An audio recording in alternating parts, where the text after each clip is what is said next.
Karena orang yang arif billah itu orangnya lugu pasti.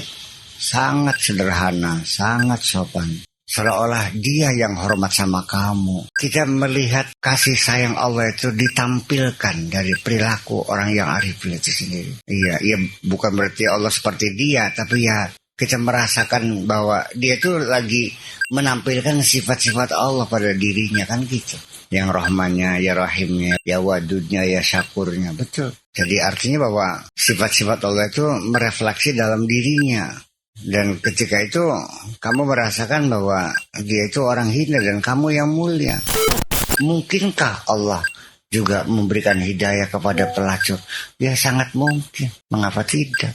Karena dia statusnya sebagai pelacur, dia sadar dia hina. Kesadaran hina ini merupakan satu hal yang baik daripada kamu-kamu yang berilmu merasa sombong dengan ilmumu itu. Iya kan?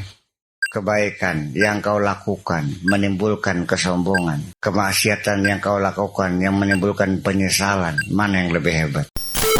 Kembali, kalau kita mau pengen jadi orang benar, satu, jangan sampai muncul kekhawatiran disebut orang bukan orang benar. Kasih khawatir disebut orang beli benar, mangsa benar siraku. Atau juga kamu takut salah. Kalau orang belajar benar, jangan takut salah. Kalau orang pengen kaya, ya pengen dagang, jangan takut rugi. Bisa dagangnya, bisa. Begini, mazhab itu memang iya, tapi tetap kan bahwa iradah Allah itu kan dibungkus dengan hukum kausalita. Lama diteliti, diperiksa, ada kausalitanya. Waduh, pantas bocahnya. Memang saya ngecilik sengsara bae bocahnya. Lo kenal nih. Yes, melu korombok walo, ditatake bendas pada bodoh kabeh. Iya. Bapaknya blok ngeloni. Batur sekolah ke sekolah. Iya, mah blok wareg. Sadine bang betoto bae. Saya ngawi cilik. Sampai luru pangan berkaprak-kaprak karu-karuan. Iya, sampai tukang ngemis karo batok barangnya mah. Iya, ada sebabnya. Jadi keprihatinan dia yang sekian puluh tahun itulah menjadi faktor mengapa dia dipilih oleh Allah untuk jadi maju. Warang sira karena wetenge belenduk wae sedina-dina.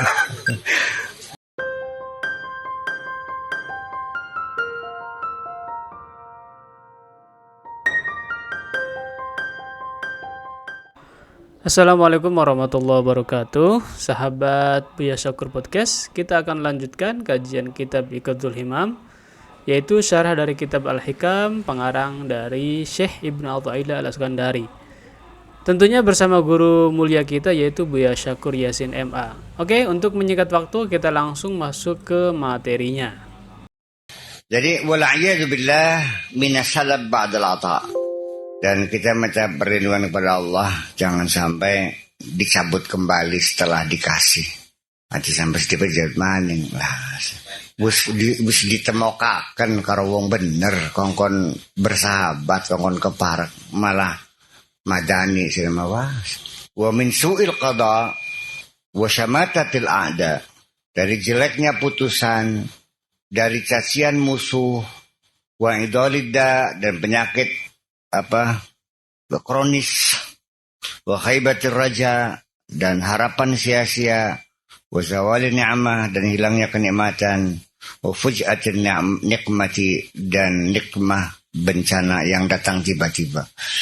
Amin ya rabbal alamin. Semua faedah sahabat arifin wa huwa husulul yaqin kama asyara biqalihi law asyraqa laka nurul yakin la ra'aital akhirata aqraba ilaika min antarhala ilaiha wa la ra'aita mahasina dunya qad zaharat kisfatal fana 'alaiha.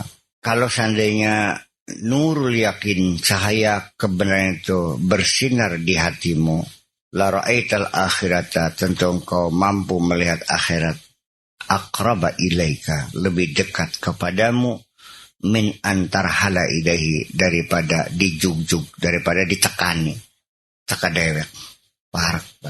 Walau ra'aita mahasina dunya, dan tentu engkau akan melihat keindahan-keindahan dunia ini, qad zaharat kisfatal fana 'alaiha, kelihatan ya kebinasaannya, kerusakannya itu. Katon cacat kabeh, katon blesake ya Artinya sudah tidak perlu disanjung-sanjung lagi ya semuanya. Ayo spira ya kader duwer lambe nega. Ngulo berlian ya kader watu. Mobil ya kader kaleng. Mobil baby Benz, Rolls Royce ya kader kaleng.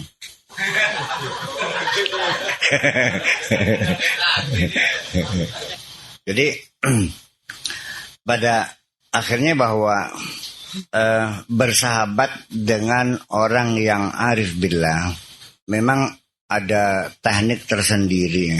Kita kadang-kadang seringkali karena orang yang arif billah itu orangnya lugu pasti, sangat sederhana, sangat sopan. Sing kadang-kadang sirannya salah perangsa, seolah-olah dia yang hormat sama kamu, lalu kamu menuntut supaya dia menghormati kamu. Angel beli. Ada orang yang arif billah, ya mungkin ngetuknya itu agak keras lah. Buka lawang, ngetok lawang keras pisan sih. Ayo, jadi kita beli 5 jengko. Beli perlu, ya harus kesuwun. Iya kan? Ya karena apa? Karena pada sehari-hari orang arif billah itu lebih hormat sama kamu daripada kamu menghormati dia. Iya kan? Ya kata-kata beli nyewet, ya wis terus akan banyak. Iya, kata-kata bakal utang gue udah kenagir kan. Ya saja bayar maning. Masa nagih ya paling. Ya artinya bahwa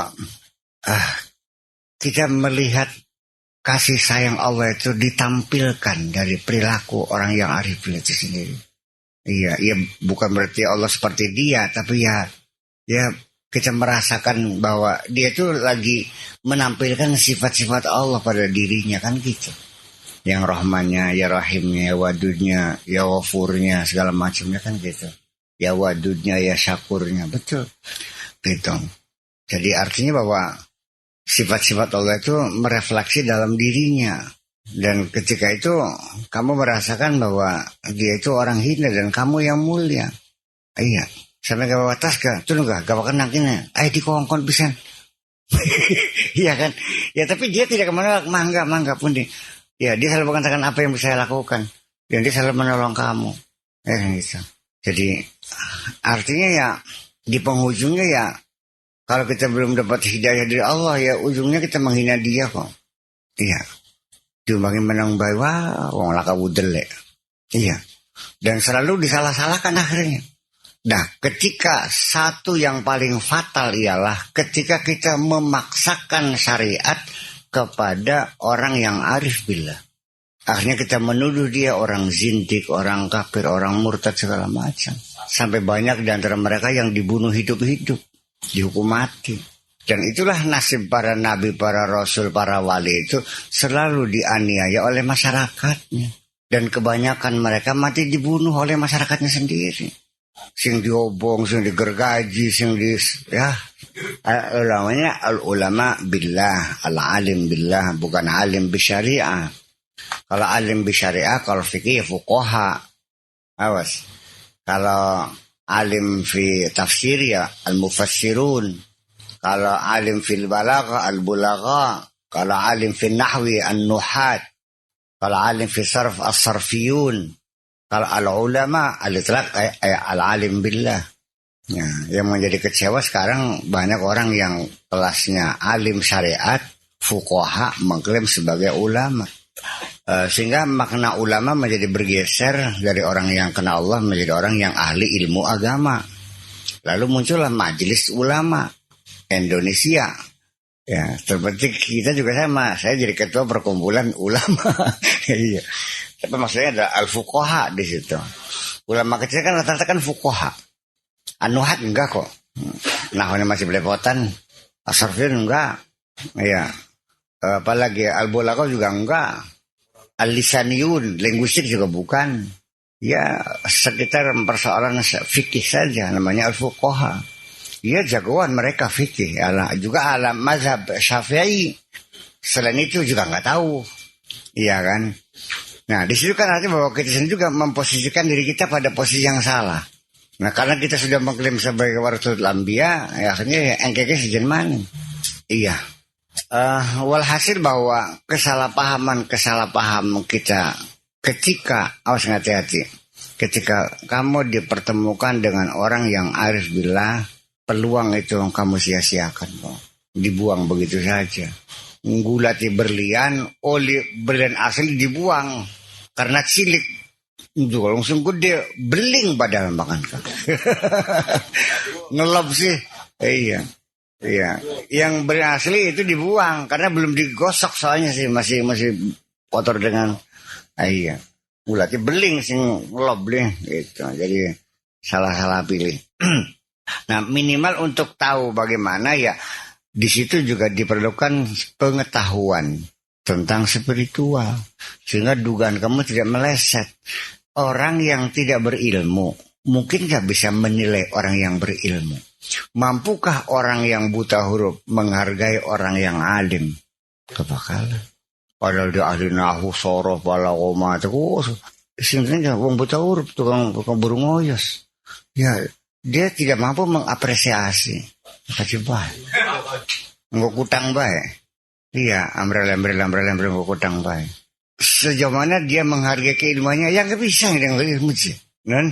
Iya nggak mampu, dia nggak ngerti kok nulis nggak bisa. Ya iya.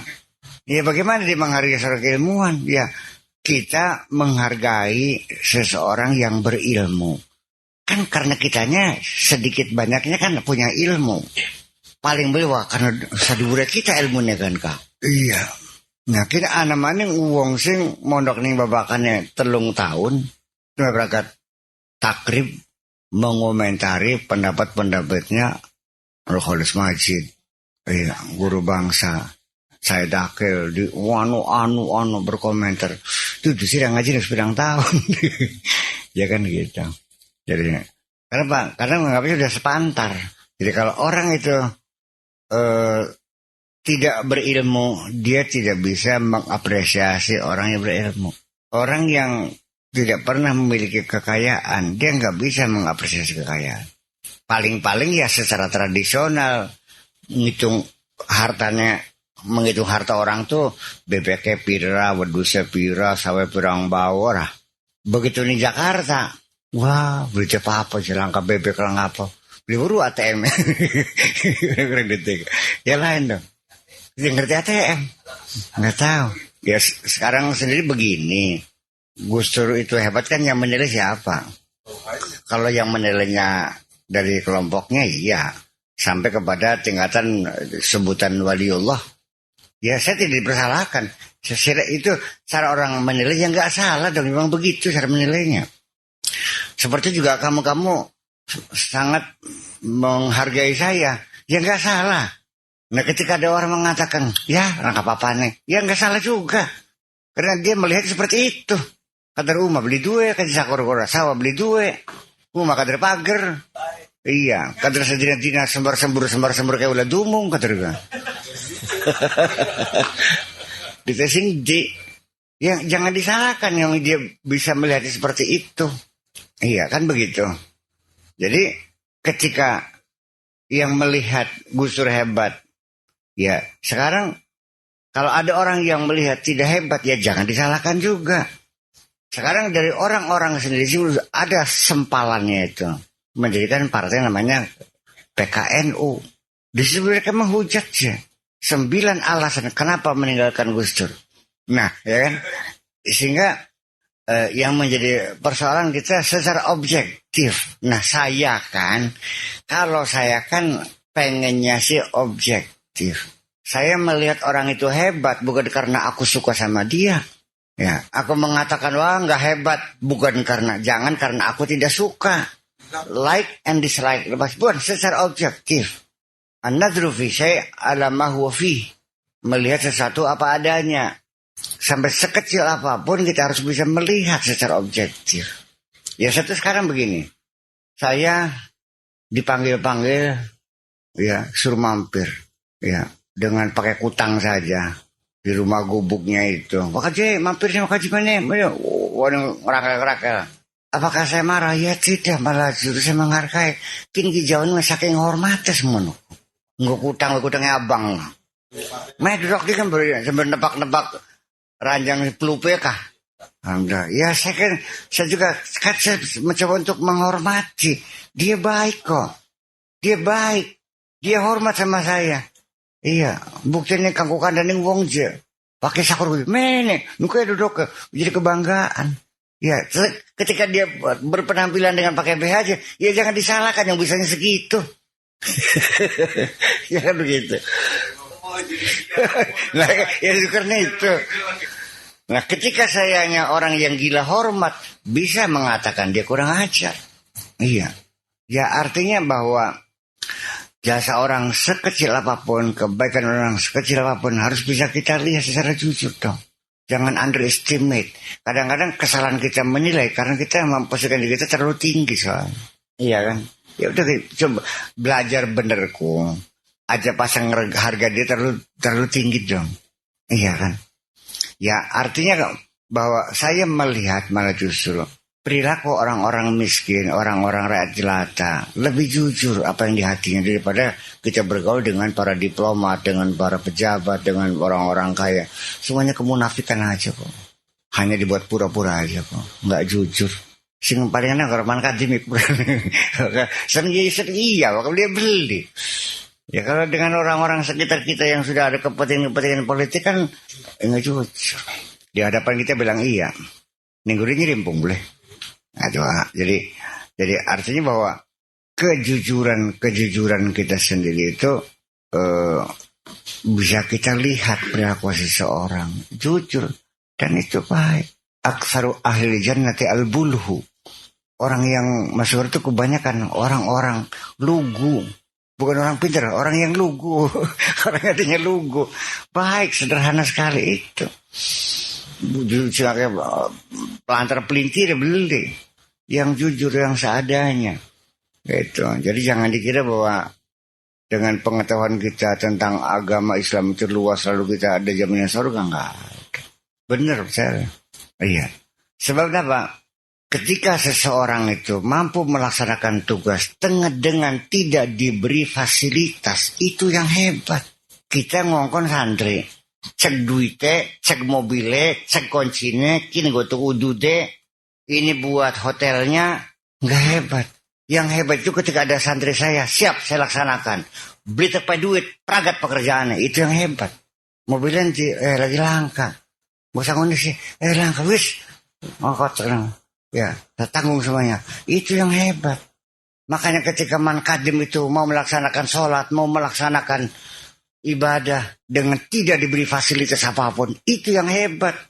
Ngerti? Beli saya mengenki. Beli paham-paham. Lo ngomong mah. Duh ya. Ya artinya saya yang semacam ini kan berarti meriang gitu. Ya Allah ya Rabbi. Ya lain dong. Sholat gak kalian buka kerencur bawahnya itu enak adem aja orang. Dipasangin geber. Turu pasang AC. Iya beli. Iya kan. Ting bating bu pirang-pirang mobil mau jalan ke. Secara kebetulan dan berulang-ulang. Pakai apa? Mau kau beli? Ayo mangka. Ya terakan mana? Bengkelnya teka dewa. Iya tekang jam bengebor bori mobil teka. Iya. Ya Allah, saya dikasih fasilitas begitu banyak sama Allah. Paham bikin ke? Sehingga semua orang dikerahkan untuk membantu saya. Malah jadi meriam makan kita ke. Kau beli apa? Iya kan? Iya. Ya mungkin tukang sapu saya yang hebat nantinya. Nah itu jadi kita pahami. Kalau kita begitu kita menghina orang terus lama-lama. Nah kita kembali kepada orang yang sampai kepada dia ngasih makan anak-anaknya. Harus melacurkan diri di Jakarta. Karena nggak ada yang bisa dimakan. Ya, orang tuanya sakit. Dia korbankan dirinya sendiri. Tentu kalau secara syariat, kita tidak akan mungkin akan mengatakan dia hebat kan. Ngaco sih mah. Masa secara terbukti hebat. Iya kan. Tapi dari sisi, keinginan untuk bertahan hidup. Dengan segala resiko yang siap dihadapi demi menyelamatkan anaknya, menyelamatkan orang tuanya. Satu sisi, tapi ini tidak dari syariat ya. Bahkan syariat mana jelas lebih benar. Nah makanya kan saya bertanya, mungkinkah Allah juga memberikan hidayah kepada pelacur? Ya sangat mungkin. Mengapa tidak? Karena dia statusnya sebagai pelacur, dia sadar dia hina. Iya kan? Kesadaran hina ini merupakan satu hal yang baik daripada kamu-kamu yang berilmu merasa sombong dengan ilmumu itu. Iya kan? Sekali lagi, kebaikan yang kau lakukan menimbulkan kesombongan. Kemaksiatan yang kau lakukan yang menimbulkan penyesalan, mana yang lebih hebat? Ya pulang gak perlu anak kodo maksiat bapak kan ya. Iya kan, supaya kamu merasa hina, itu persoalannya. Ya, tetapi ini kan kita lagi melihat bukan dari sisi syariat, bukan. Kalau syariat majelis aturannya kan ya 1 tambah 1 sama dengan 2. Ya, kalau syariat itu kan ya hitam putihnya jelas. Ya kan, al halalu bayyinun wal haramu bayyinun, sudah jelasnya. Wa ma baina. Ya, remang-remang itu semuanya. Jadi kembali, kalau kita mau pengen jadi orang benar, 1, jangan sampai muncul kekhawatiran disebut orang bukan orang benar. Maka khawatir disebut orang beli benar, mangsa benar siraku. Atau juga kamu takut salah. Kalau orang belajar benar, jangan takut salah. Kalau orang pengen kaya, ya pengen dagang, jangan takut rugi. Bisa dagangnya, bisa. Kalau pengen jadi pemimpin, jangan takut di penjara. Itu adalah fakturnya. Apa faktur tuh? Apa? Kwitansinya. Iya. Maka water kan bisa jadi bermani. Jadi ada satu keberanian. Ya, pengen bisa nyupir harus berani. Nah, kalau kamu ingin hidup juga harus berani hidup. Nah, berani hidup apa? Ketabahan, kesabaran, ketawakalan, etos kerja, enggak pernah putus asa, jatuh lagi, bangun lagi, jatuh lagi, bangun lagi. Jangan ada titik air mata pun. Iya dong. Ya, ping sewe bagi ditolak. Harus berani. Nah, makanya, ketika mentok-mentok, kan nyeluk tulung banding kita, ngeluh temes. Kayak itu sing lamar maulik, ke sini maning lah. Kita mah beli nyeluk pujani, beli apa gitu loh. Iya. Lagi JT di buya.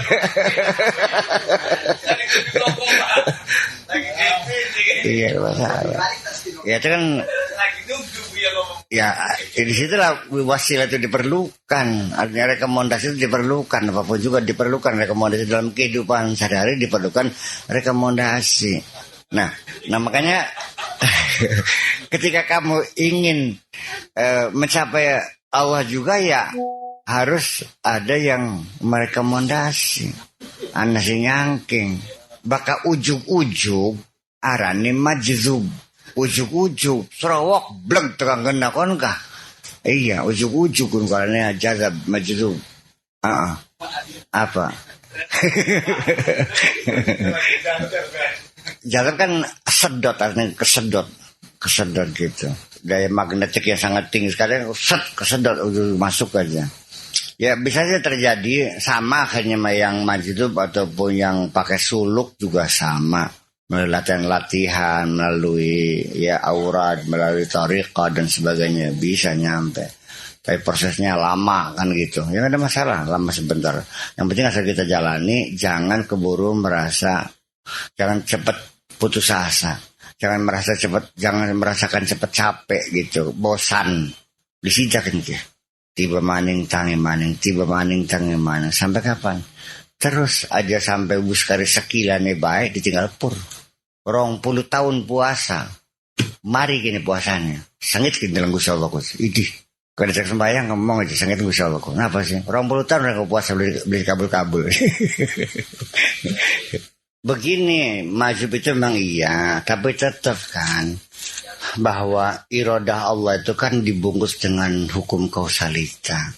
Lama diteliti, diperiksa, ada kausalitanya. Waduh, pantas bocahnya. Memang saya ngecilik sengsara bae bocahnya. Lo kena nih. Ya semelu korombok walo, ditatake bendas pada boyo kabeh. Iya.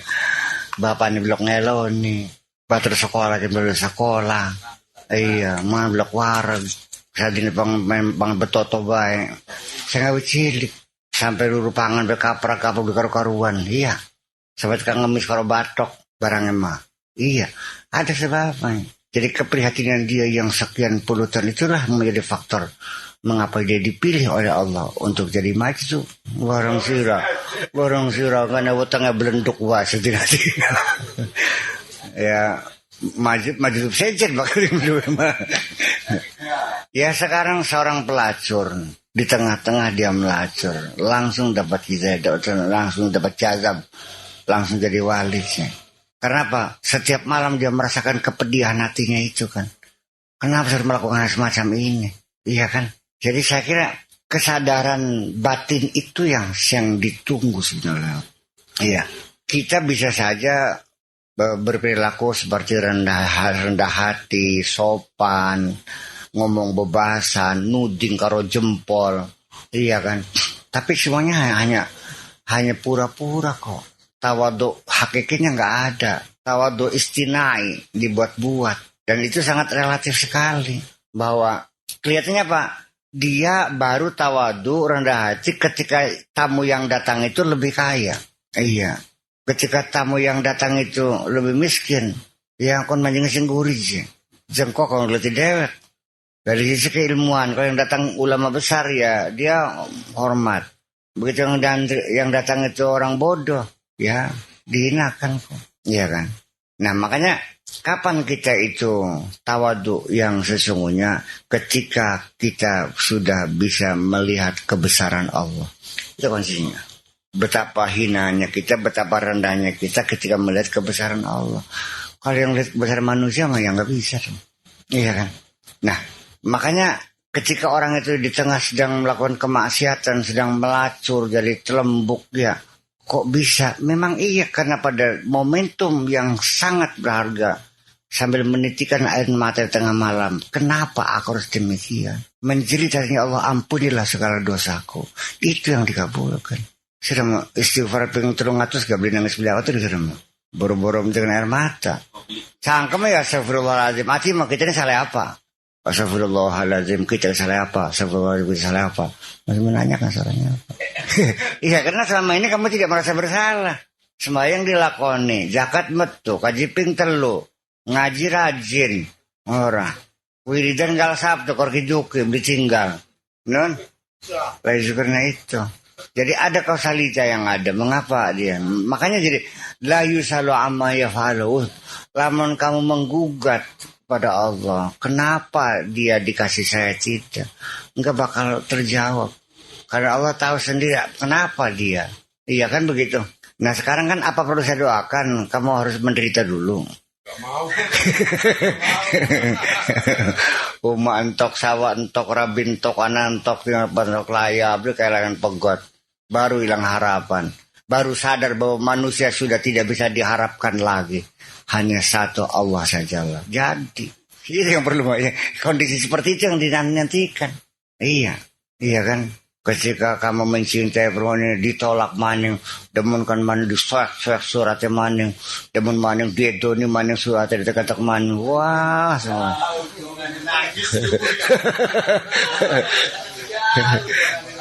Nempe dibaca falam mara'en wa akbarna wa qata'na aydihunna wa qulna hasil madza bashar. Mandi kun barangnya mah. Iya. Setelah dia mencintai istrinya, berkhianat lagi, kawin lagi, khianat lagi, akhirnya kapok. Sejak hari ini tidak akan kuberikan cintaku kepada siapapun, hanya kepada Allah saja.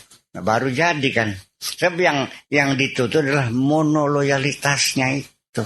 Tidak ada lagi yang sayang kepada diriku kecuali Allah. Tidak akan kuberikan cintaku kepada siapapun kecuali kepada Allah.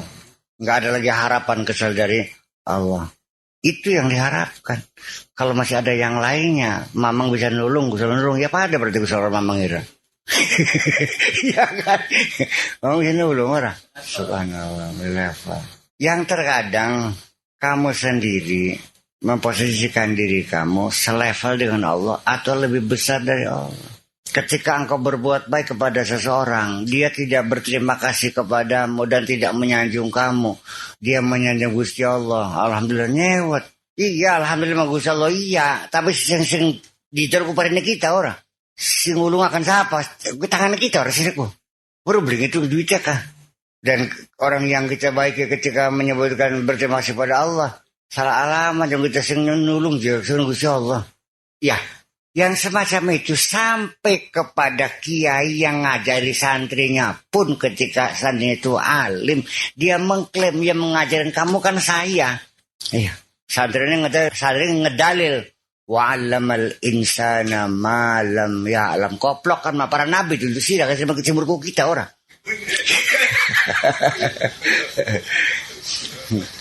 Ya itu artinya bahwa kausalita itu terjadi. Kenapa Nabi Muhammad terpilih? Ya dari kecil dia lahir nggak melihat wajah bapak, masih anak-anak ibunya mati, ikut sama kakeknya, ikut sama pamannya. Kata kangen wedus semua masih Nadina. Iya. Sampai kawin karo orang das yang subrum boke orang. Paham beli sih aku. Ya, ada keselitiannya. Jadi karena itu. Kalaupun dia anak raja, ditinggalkan kerajaan itu.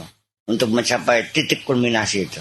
Iya. Bagaimana masih warga ya. Makanya kan suluk itu kan kita mengkondisikan. Bahwa kita dalam keadaan terjepit, kita dalam keadaan terhina. Kan dikondisikan suluk itu. Kongkon dicukur ndase, ya dibotak ngon kalungan karung, kongkon joget-joget ning pasar sambil dipoyong karo wong, dikondisikan. ya itu. Jadi daripada kita dipaksa, ya kita kondisikan aja. Itu. Kita pergi ke hutan, udah kita enggak lagi makan, udah. Iya. Makan tidak, minum tidak, tidur tidak, sampai dalam keadaan kita sudah tidak bisa bergerak apa-apa. Iya, dalam keadaan semacam itu, jadi kita mengkondisikan. Nah ini orang yang nekat-nekat begitu tuh kebanyakan orang India loh. Tidur di atas paku 40 hari, merendam di sungai 15 hari. Insya Allah. Jadi artinya begini, bisa metu saripati neku, ya kudu diperes. Perpet. Tidak pernah diperes durung. Masih lo guru baik. Paling dipat-patakan bayar mah di masa temen tua saripati ya ketemuan kok. Iya, makanya Fa'inna ma'al usri yusra, inna ma'al usri yusra. Nah, jadi pada akhirnya ya jalan keluar itu datang dan pertolongan Allah juga. Nabi Muhammad juga dalam perjuangan kan selalu dalam keadaan terjepit terus. Bayangkan 300 orang lawan sekian ribu orang, datang tentara Quraisy yang luar biasa dengan segala persenjataannya. Meriang orang kan. Ya iya, wah ya peragat makanan. Ya begitu. Jadi artinya bahwa apakah perlu ada kesulitan? Ya tidak juga. Nah sekarang begini, sedangkan kitanya sendiri ketika berdoa pada Allah, berdoa pengen enak abin mereka. Badan sing waras, sedekah sing akeh, sing barokah, anak-anak sing pada soleh ya, rabi sing eman, konon ka pangkat sing dhuwur, yang berwibawa, yang segala macam itu aja kan. Iya kan, Bu? Kepengen enaknya biasanya mah. Sing berarti kan enak-enak. Sebenarnya mah kalau kamu sudah kenal Allah, apapun yang terjadi semuanya enak. Oleh duit akeh enak, oleh sedikit enak. Beli duit enak, duitnya hilang enak. Waras enak, gering enak. Sugi enak, melarat enak. Dua rabi Enak. beli dua rabi. Ngomong, lu enak. Para pedewek sih. Ya, itu persoalan yang kita hadapi. Sekarang begini ya, Kede. Gimana sih enaknya nggak punya apa-apa, blega-blega apa-apa, turunin sor jembatan kok enak. Orang bikin apa-apa.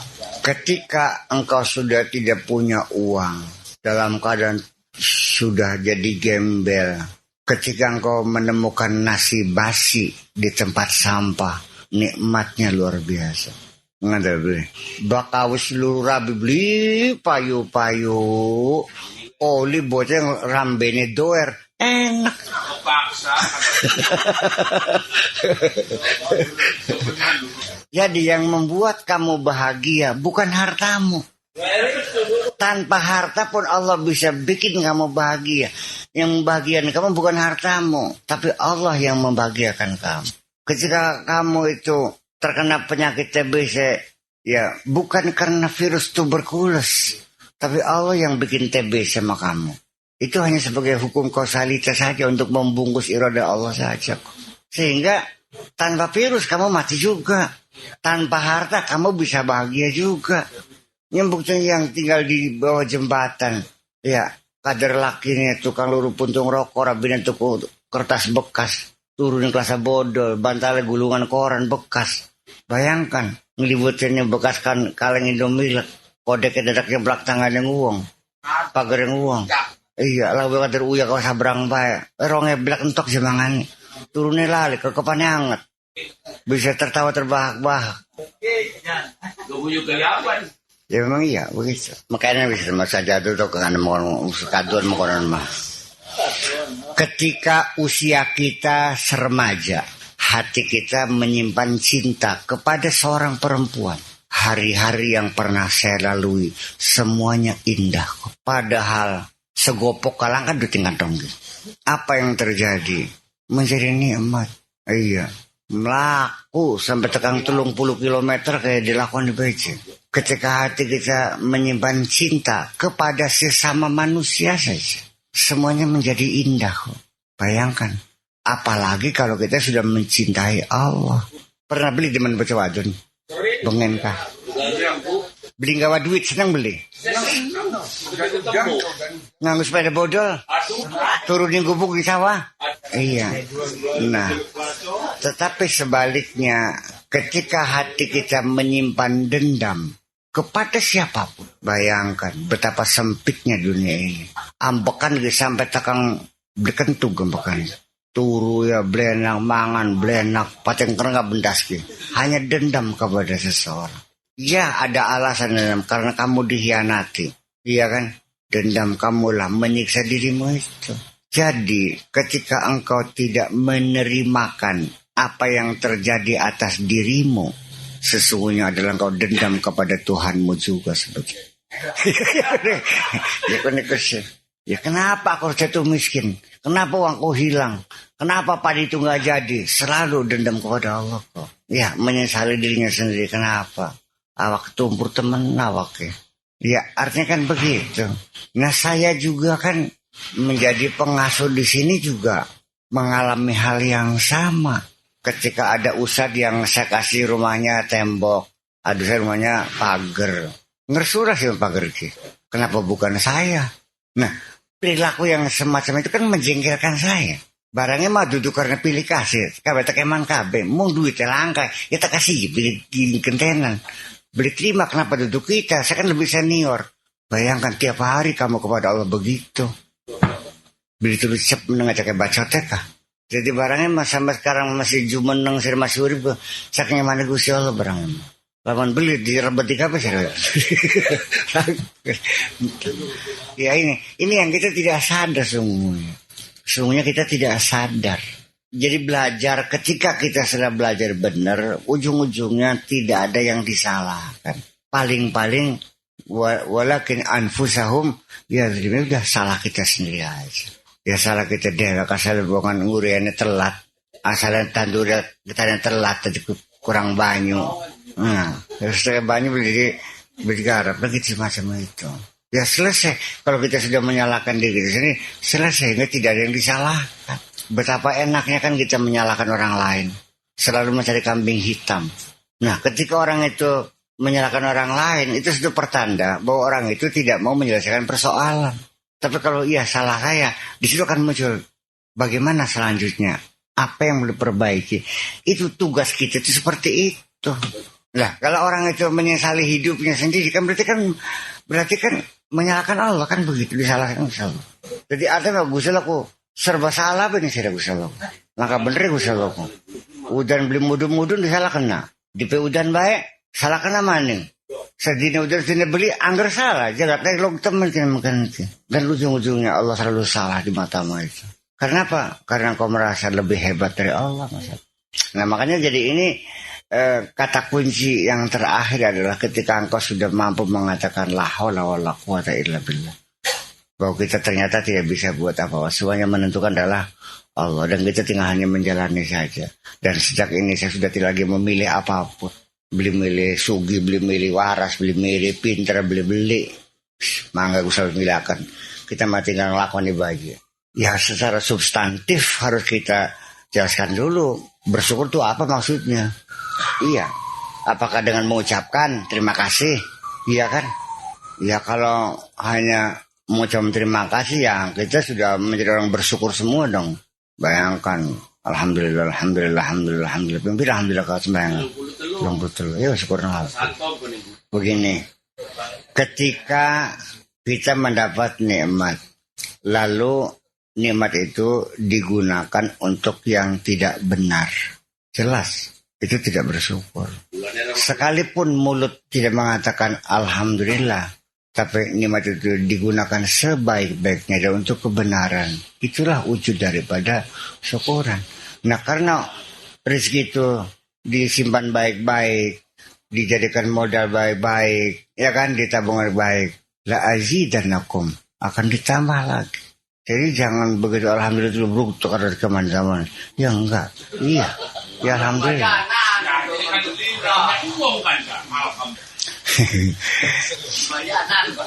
Begini, saya membelikan hadiah kain sutra dengan harga 600.000, saya kirimkan kepada kekasih saya dengan harapan supaya dia tampil lebih cantik, kan begitu.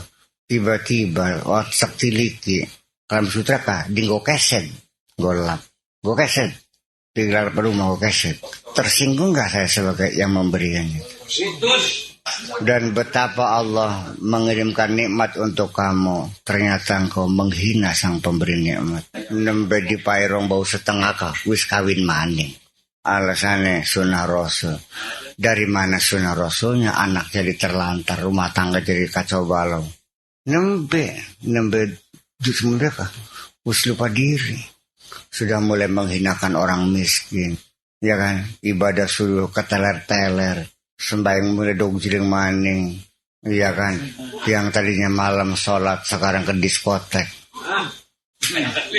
Itu kan terjadi sehari-hari, penghinaan kepada Allah itu. Lah iya. Nah makanya kenapa orang yang tidak mensyukuri nikmat Allah itu diancam inna azabil syadid, tak pentung sermek kasih. Sementara dalam kajian fikih kufur nikmat tuh dikiranya dosa kecil, nggak masuk akal sama.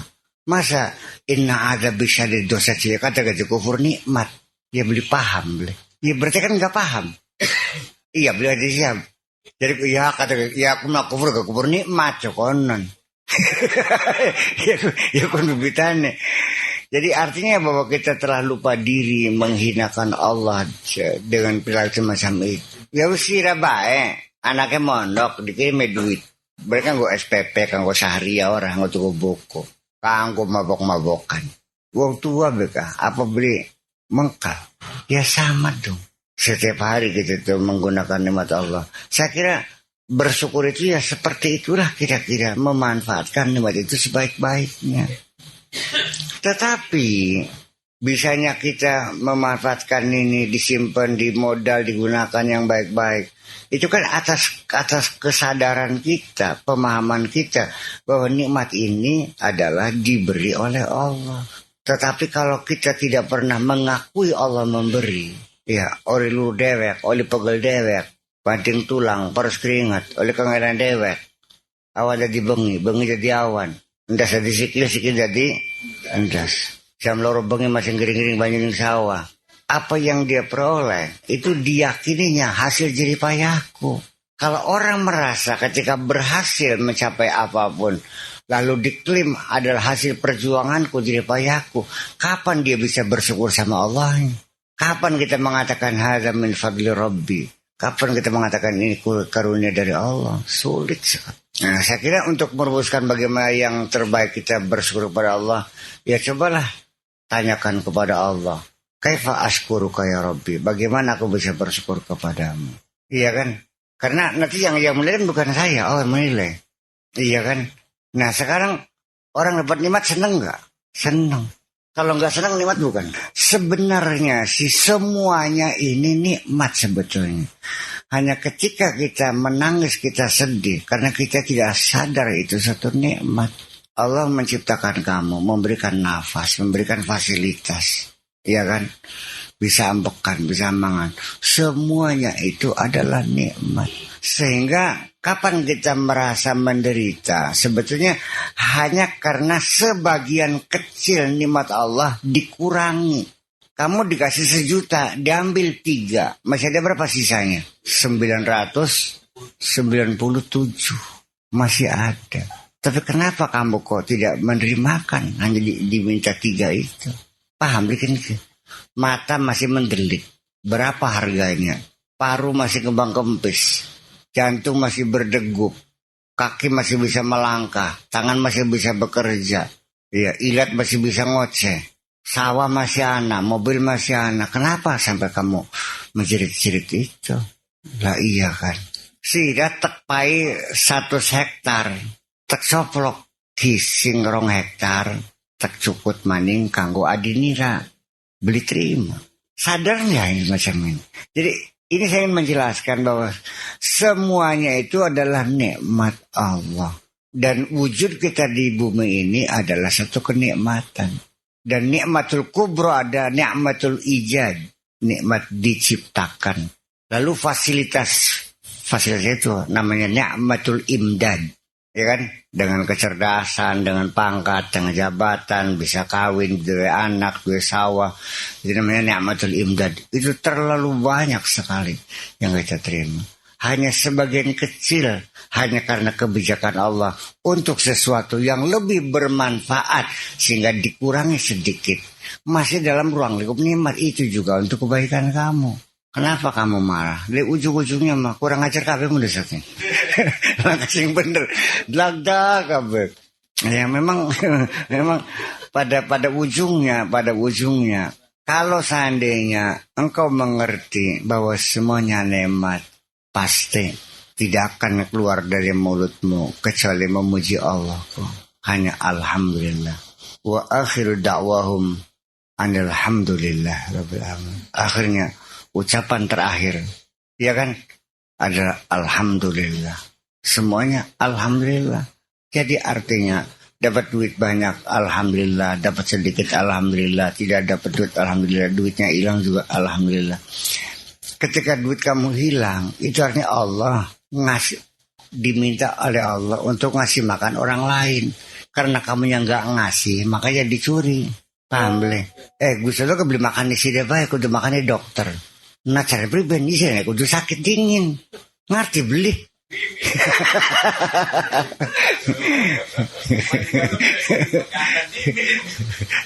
Ya kan ini aturan-aturan Allah yang Maha Kuasa. Jadi ujung-ujungnya mah ya kembali lagi sudah menghina Allah, kamu tidak mengakui kekuasaan Allah. The last question, ya. Ya saya kira intervensi Allah terhadap segala sesuatu ini ya dikemas dengan kausalita juga. Jadi Allah itu selalu berintervensi dalam urusan kita. Ini kita diatur oleh Allah semuanya kok. Jadi apa artinya? Kenapa seperti sumber-sumber minyak itu kok di negara-negara Islam semua? Itu kan intervensi Allah sebetulnya. Sambil siana aja diremed nih wong barat boleh. Soalnya apa itu enggak intervensi? Iya.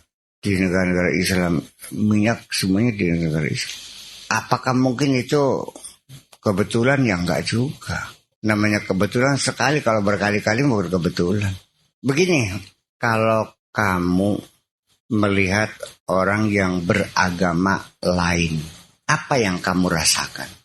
Benci, ya kan? Dendam, gregetan, mengkel, sengit, keki. Dan ketika mereka ingin membuat tempat ibadah pun kamu berikan perlawanan yang sekeras-kerasnya kan. Tuh. Wong kan beragama Kristen karepe apa? Tugas kamu itu berdakwah, tabligh, bukan membenci. Ada salah paham gini ya. Terus maning, kalau kita lihat kenapa Islam tidak mayoritas di dunia ini. Yang paling terbesar umat Buddha, ya kan? Yang kedua Kristen, ketiga Hindu, keempat baru Islam. Dan itu pun hanya di daerah Arab sama sebagian Asia. Bleg Asia ke Buddha, bleg Eropa, bleg Amerika Kristen. Bahwa kamu bukan mayoritas loh. Mayoritas setan yang Indonesia. Iya kan? Dan kamu tidak punya kekuatan apa-apa kok. Makan masih nyadong. Iya kan? Jadi kita sendiri juga nggak sadar bahwa kita ini sebagai posisi yang lemah dan minoritas.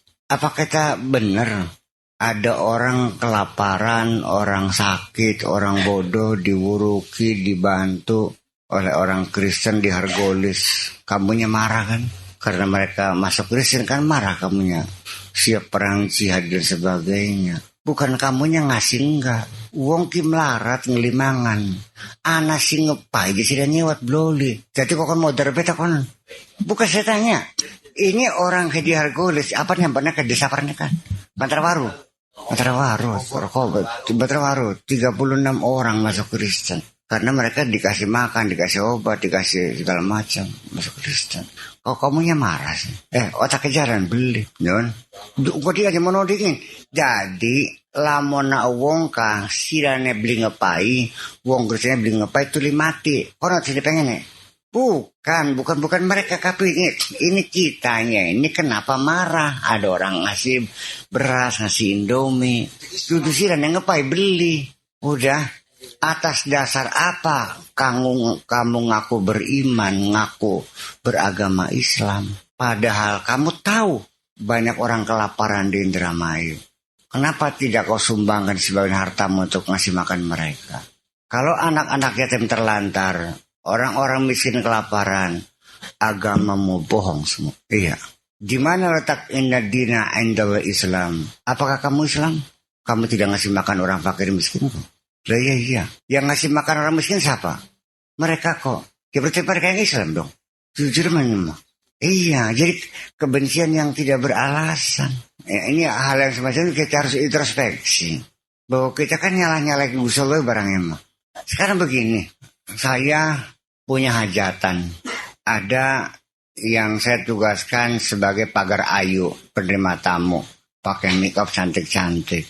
Sebagian saya tugaskan di dapur. Masak semong orang sing ayu ki madane sini dapur baca belesak semong karpe siapa sih bekerja di dapur berarti nggak terima saya dong. Ini hal semacam ini kamu nggak sadar sih. Yang boleh kamu iba dan kasihan bukan benci. Jika melas temen ya semong baca ayu semong kenapa beli karo kita bengkene sing enak lah ya iya kan gitu. Jadi ini persoalannya kita sendiri sebenarnya bertuhan tuh yang bagaimana sih? Bukan hanya sekedar persoalan Tuhan itu ada, bukan hanya sekedar ada. Kalau Allah itu ada sama aja dengan gelas ini. Ada nggak? Ya sudah selesai kan? Ya iya. Tapi untuk apa gunanya apa bagaimana nggak tahu. Sampai harganya saja kamu nggak tahu kok. Jadi artinya kalau kamu mensyukuri jadi orang Islam, biar bersyukurlah.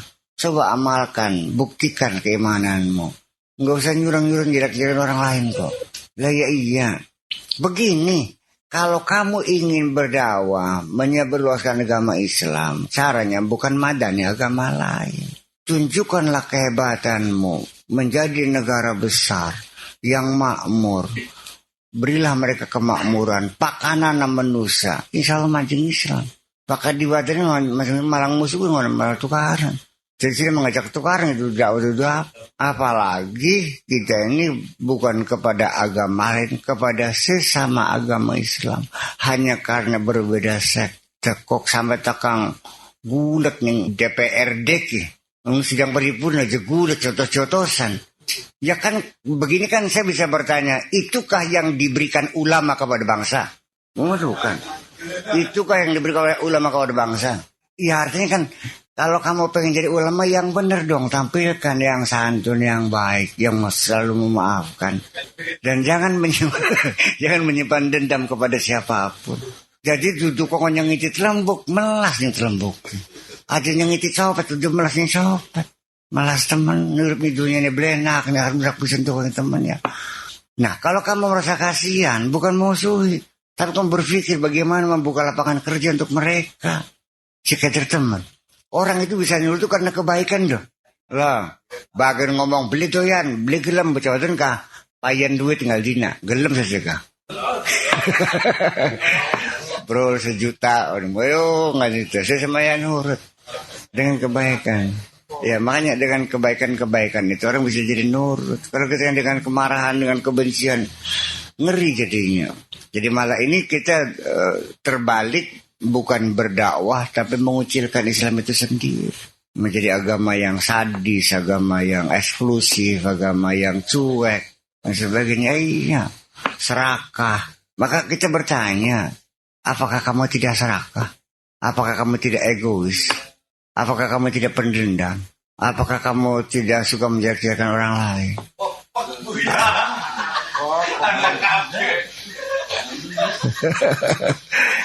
Ya makanya ya sudahlah, jangan istilahnya berdakwah lah, berorasi, berpidato. Iya kan? Apalagi memberikan santapan rohani. Rohani kamu aja kering kerontang kok. Rohani kamu kan kering kerontang. Kering, kerontang, tandus. Apa yang akan kamu kucurkan? Kan sudah dahaga. Nah ini saya kira begini persoalannya. Ketika engkau bisa tampil, ya, mengaplikasikan asma-asma Allah di tengah masyarakat, kamu akan menjadi cahaya yang menyinari sekitar kamu. Dan semua akan tunduk kepada kamu. Nggak boleh. Samaling, sopete, sagorong, nurut kamu sih. Itu kan jadi persoalan. Ya nurut tuh ya hormat itu sebagian daripada substansi. Nurut ya hormat tuh. Lah nanti ketika ada yang membenci kamu, itu skenario seperti itu. Tetap baik bagi sudah memberikan komanis yang ngitan anak yang bikin anak. Sebab dinamikanya begitu, bukan berarti semua orang senang, semua ya enggak dong. Lalu jangan jadikan bukti bagaimana orang berkosong senjata akeh. Ya bukan begitu maksudnya. Itu juga musuh juga dibuat oleh Allah supaya kamu kelihatan kebenarannya. Tanpa ada yang musuh nggak kelihatan dong. Lah iya. Ya bakal sirah pengen dikasih paling ganteng di Gusti Allah. Ya Gusti Allah gak bisa ngelesak ngon batu sirahku. Berkatan ganteng nggak? Nah makanya begini, nanti pada ujungnya mensyukuri nikmat Allah, bagaimana yang disenangi oleh Allah adalah ketika engkau selalu berterima kasih dan senang melihat apapun yang dilakukan oleh Allah dan kamu tidak lagi bertanya-tanya. Iya. Dan sengaja Allah mempertunjukkan kepada kamu bagaimana membolak-balikkan keimanan dan kekufuran. Membolak-balikkan keislaman dan keimanan. Membolak-balikkan kaya dan miskin, kejahatan, kebenaran. Dibolak-balik, diputar-putar semuanya. Dan kau selalu menjerit dan menjerit. Teruskan kau menjerit. Nanti di penghujungnya adalah hanya satu harapannya. Kapan kau selalu senang melihat apapun yang dilakukan oleh Allah? Aja kenter-kenter. Iya, ya itu makanya. Dan kita berkali-kali kan gagal dalam sesuatu, tidak tercapai. Ujian beli lulus, iya. Psikotes beli lulus, iya kan. Interview beli lulus, ngelamar kerja beli lulus, nandur pari beli jadi, iya. Ngorang angkotan pedesaan tabrakan mobilnya. Nemponi tangan wong sing tunggal entok kabeh ngenes maneh ya beli prakat-prakat bukan. Kalau engkau belum senang melihat apa yang Allah lakukan, maka selamanya adalah menyakitkan hati kamu semuanya. Iya, sugi beli bisa turu, melarat beli bisa turu. Nah iya, artinya gimana? Jadi kita harus paham semuanya itu. Mari sekarang kita belajar selalu senang melihat apapun yang dilakukan oleh Allah, baik kepada orang lain maupun kepada diri kita sendiri. Apapun ya, ayo, assalamualaikum. Oke teman-teman, itulah tadi kajian Kitab Iqadhul Himam bersama guru mulia kita yaitu Buya Syakur Yasin MA. Untuk teman-teman yang tidak mau ketinggalan dengan kajian episode berikutnya, jangan lupa di follow. Jangan lupa di subscribe ya. Semoga ini bisa bermanfaat. Kita jumpa lagi pada episode berikutnya. Wassalamualaikum warahmatullahi wabarakatuh.